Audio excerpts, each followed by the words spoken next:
Bu videoda xəngəli bişirmədən necə soyuducuda saxladığımı sizlərə addım-addım göstərəcəm. Elə isə keçək tez hazırlanma qaydasına. İçli üçün bizə lazım olacaq ət, keşniş, soğan, duz, istiot və su.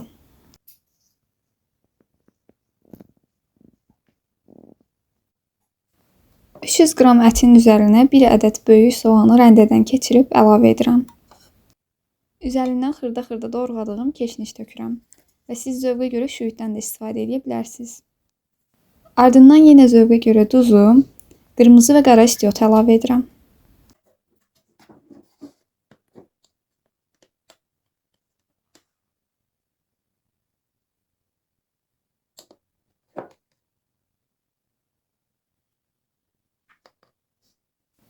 Sonda isə üzərinə böyük bir stəkandan su əlavə edirəm.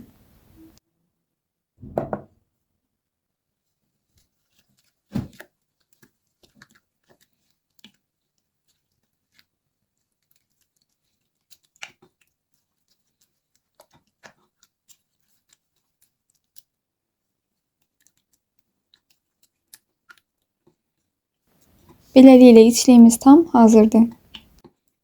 İndi isə xəmiri hazırlamağa başlayıram. Ərzaqların isə dəqiq ölçüsünü videonun açıqlama hissəsində qeyd edəcəm. Xəmir üçün istifadə olunan ingredientlər un, yumurta, duz və ilıq sudur. Qeyd edim ki, xəmir bərk olmalıdır. Xəmiri yoğurarkən ehtiyac olduqda su əlavə etməyə davam edirəm. Alınan xəmiri 2 kündəyə ayırıram. Həm dəzgahı, həm də xəmiri unlayıb kündəni yaymağa başlayıram. Dəyərli izləyicilərim, xəmir nisbətən qalın olmalıdır. Amma diqqət edin ki, nə çox nazik, nə də çox qalın alınmasın.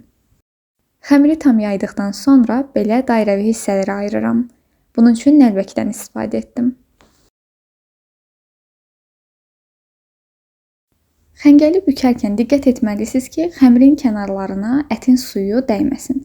Əgər dəyərsə, bükə bilməyəcəksiniz.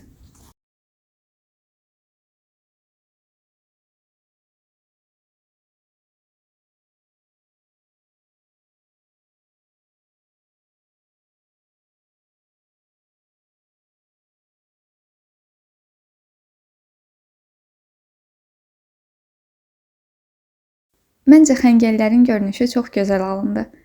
Və əgər siz də mənimlə həmfikirsinizsə, videomu bəyənərək mənə dəstək olmağı unutmayın. Xəngəli soyuducuda saxlayarkən insanların tez-tez etdiyi 3 əsas səhv var ki, onlar yaş halda soyuducuya qoyurlar, streçsiz saxlayırlar və uzun müddət gözlədirlər. Mən isə sizə bu 4 dəqiqəlik videoda bütün qeydləri detalları ilə bildirdim. Ümid edirəm ki, bundan sonra hazırlayarkən heç bir problem yaşamayacaqsınız.